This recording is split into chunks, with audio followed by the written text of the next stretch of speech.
Hi, Daryl Baker, and I want to teach you a knot that's very useful. It's perhaps the most useful all-around knot in fishing. It's called a uni-knot, and people have heard about it, talked about it, and they have a little trouble tying it. It's really not that difficult.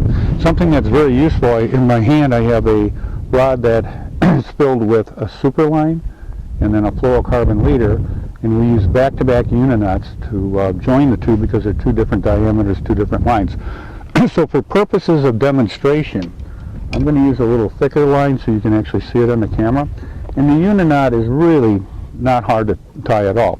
Now I'm right-handed, so I'm going to do this for right-handed people. Sorry about you left-handed people out there, but you can do it by just reversing hands. I'm going to use my left hand. I'm going to pretend I've got a lure on the line here.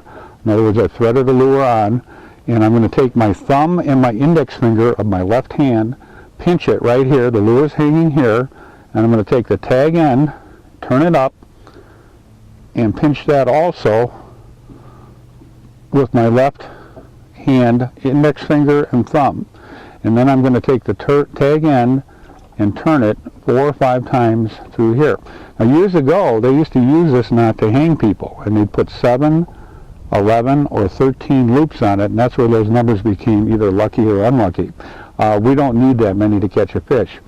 We're going to wet it, pull it down, and then just tighten it up, and voila, if we tighten it all the way to the lure, we've got a knot that's not only strong but very versatile. Now if I wanted to use this as a joining to join two different lines, all I do, I would normally lay them side by side, but since I've already made that loop or that uni-knot, I'm going to pass this through, and again I'm going to use my index finger of my left hand and my thumb. I'm going to pinch the two lines here, leaving the tag end free, turn the tag end up like that, and then I'm going to take the tag end and pass it through the loop that I've created. And I'm going to do that 4 or 5 times, wet it, and then pull it down and join the two uni-knots so I have a connection between two differing lines. And then I'll trim the tag ends.